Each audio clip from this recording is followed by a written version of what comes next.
Welcome to the Daily Chronological Bible. My name's Hunter, and we are reading through the Bible in chronological order as a single story. And that story is all about Jesus. We will look at this whole book through the lens of Jesus. It is a revelation of Him, and He has revealed to us the heart of the Father. He has invited us all to participate with Him in the life that He shares with the Father and the Spirit. Today, March the 5th, we're in the book of Numbers, chapters 19 through 21. We're reading through the New Living Translation. Numbers 19. The Lord said to Moses and Aaron, "Here's another legal requirement commanded by the Lord. Tell the people of Israel to bring you a red heifer, a perfect animal that has no defects and has never been yoked to a plow. Give it to Eleazar the priest. It will be taken outside the camp and slaughtered in his presence. Eleazar will take some of its blood on his finger and sprinkle it 7 times toward the front of the tabernacle. As Eleazar watches, the heifer must be burned, its hide, meat, blood, and dung. Eleazar the priest must then take a stick of cedar, a hyssop branch, and some scarlet yarn, and throw them into the fire where the heifer is burning. Then the priest must wash his clothes and bathe himself in water. Afterward he may return to the camp, though he will remain ceremonially unclean until evening. The man who burns the animal must also wash his clothes and bathe himself in water, and he too will remain unclean until evening. Then someone who is ceremonially clean will gather up the ashes of the heifer and deposit them in the purified place outside the camp. They will be kept there for the community of Israel to use in the water for purification ceremony. This ceremony is performed for the removal of sin. The man who gathers up the ashes of the heifer must also wash his clothes, and he will remain ceremonially unclean until evening. This is a permanent law for the people of Israel and any foreigners who live among them. All those who touch a dead human body will be ceremonially unclean for 7 days. They must purify themselves on the 3rd and 7th days with the water of purification. Then they will be purified. But if they do not do this on the 3rd and 7th days, they will continue to be unclean even after the 7th day. All those who touch a dead body and do not purify themselves in the proper way defile the Lord's tabernacle, and they will be cut off from the community of Israel. Since the water of purification was not sprinkled on them, their defilement continues. This is the ritual law that applies when someone dies inside a tent. All those who enter the tent and those who were inside when the death occurred will be ceremonially unclean for 7 days. Any open container in the tent that was not covered with a lid is also defiled. And if someone in an open field touches the corpse of someone who was killed with a sword, or who died a natural death, or if someone touches a human bone or a grave, that person will be defiled for 7 days. To remove the defilement, put some of the ashes from the burnt purification offering in a jar and pour fresh water over them. Then someone who is ceremonially clean must take a hyssop branch and dip it into the water. That person must sprinkle the water on the tent and all the furnishings in the tent and on the people who were in the tent, also on the person who touched the human bone, or touched someone who was killed, or who died naturally, or touched a grave. On the 3rd and 7th days, the person who is ceremonially clean must sprinkle the water on those who are defiled. Then on the 7th day, the people being cleansed must wash their clothes and bathe themselves, and that evening they will be cleansed of their defilement. But those who become defiled and do not purify themselves will be cut off from the community, for they have defiled the sanctuary of the Lord. Since the water of purification has not been sprinkled on them, they remain defiled. This is a permanent law for the people. Those who sprinkle the water of purification must afterward wash their clothes, and anyone who then touches the water used for purification will remain defiled until evening. Anything and anyone that a defiled person touches will be ceremonially unclean until evening. Numbers 20.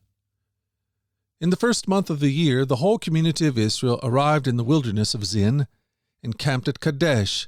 While they were there, Miriam died and was buried.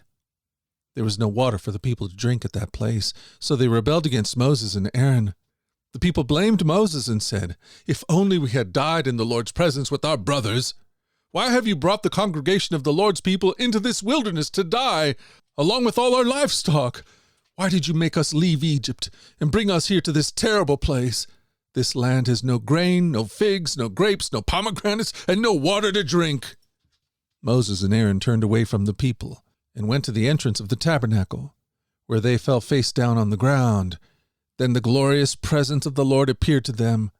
And the Lord said to Moses, "You and Aaron must take the staff and assemble the entire community. As the people watch, speak to the rock over there, and it will pour out its water. You will provide enough water for the rock to satisfy the whole community and their livestock." So Moses did as he was told. He took the staff from the place where it was kept before the Lord. Then he and Aaron summoned the people to come and gather at the rock. "Listen, you rebels," he shouted. "Must we bring you water from this rock?" Then Moses raised his hand and struck the rock twice with the staff, and water gushed out. So the entire community and their livestock drank their fill. But the Lord said to Moses and Aaron, "Because you did not trust me enough to demonstrate my holiness to the people of Israel, you will not lead them into the land I am giving them." This place was known as the waters of Meribah, which means arguing, because there the people of Israel argued with the Lord, and there he demonstrated his holiness among them. While Moses was at Kadesh, he sent ambassadors to the king of Edom with this message: "This is what your relatives, the people of Israel, say. You know all the hardships we have been through. Our ancestors went down to Egypt, and we lived there a long time, and we and our ancestors were brutally mistreated by the Egyptians. But when we cried out to the Lord, he heard us and sent an angel who brought us out of Egypt. Now we are camped at Kadesh, a town on the border of your land. Please, let us travel through your land. We will be careful not to go through your fields and vineyards. We won't even drink the water from your wells. We will stay on the king's road and never leave it until we have passed through your territory." But the king of Edom said, "Stay out of our land, or I will meet you with my army." The Israelites answered, "We will stay on the main road. If our livestock drink your water, we will pay for it. Just let us pass through your country. That's all we ask." But the king of Edom replied, "Stay out. You may not pass through our land."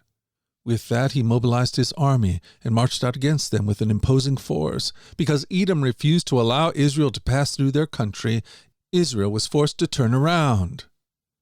The whole community of Israel left Kadesh and arrived at Mount Hor.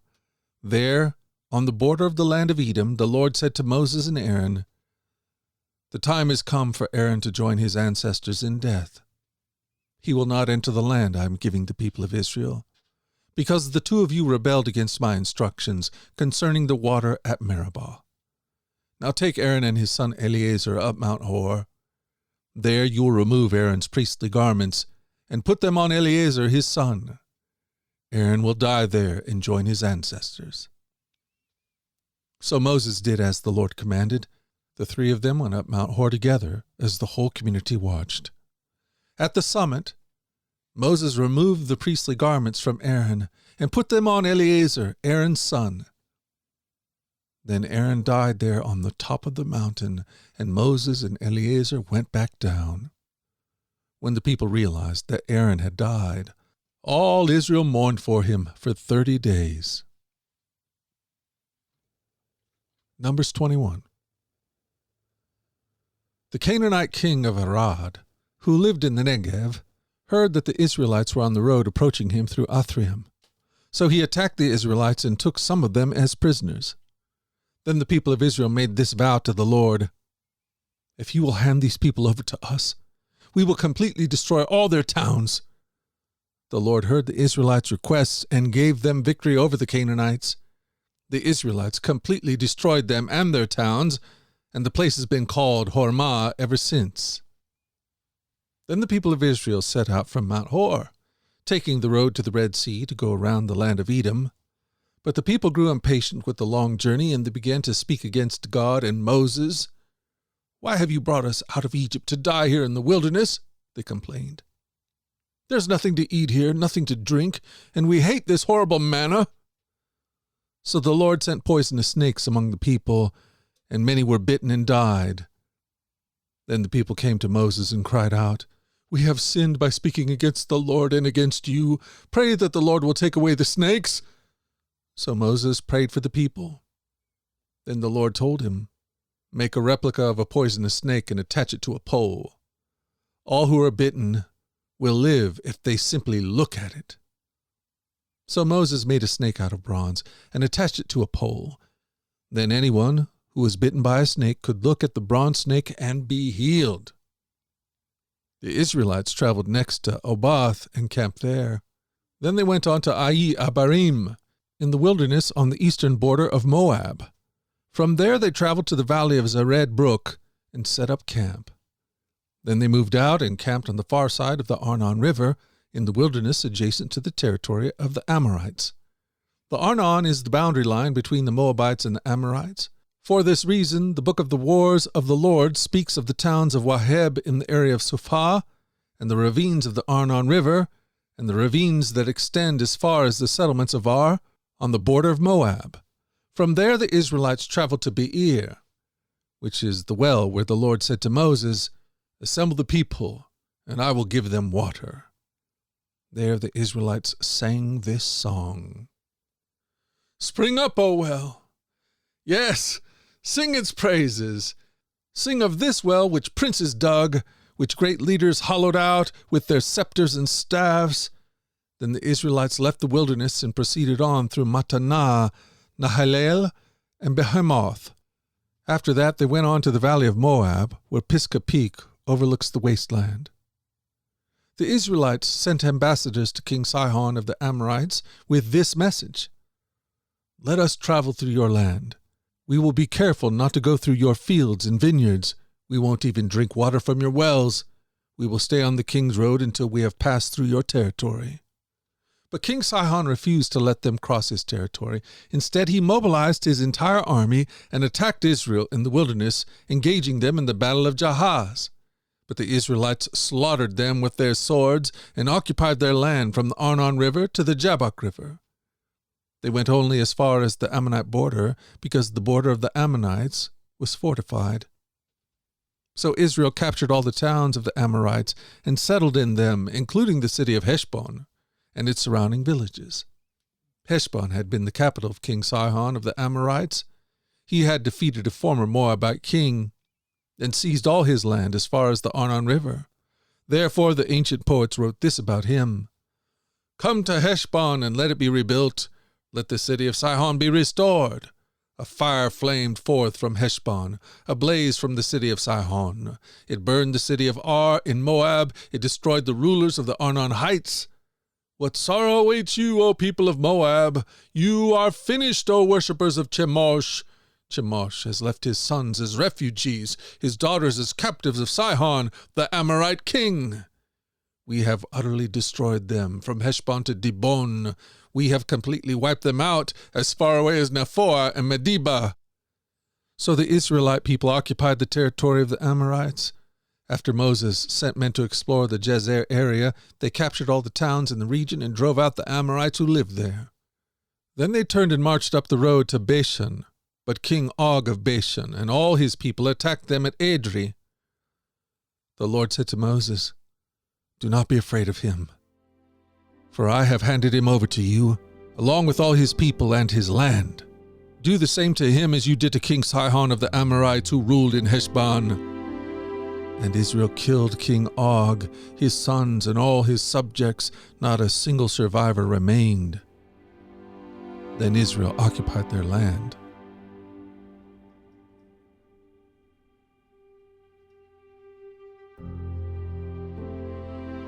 Thank you for joining us at the Daily Chronological Bible. You can find out more about our other podcasts at dailyradiobible.com, where people from all around the world come to join us in this journey through the Scriptures, where we allow the Scriptures to point us to the God who is love, the God revealed to us fully in Jesus. Again, that website is dailyradiobible.com. Subscribe or follow wherever you get your podcasts. Until tomorrow, let's go forward in God's joy. Let's let His joy be our strength. And let us always remember this, that you are loved. No doubt about it. Alrighty, I'll talk to you again tomorrow. Bye-bye.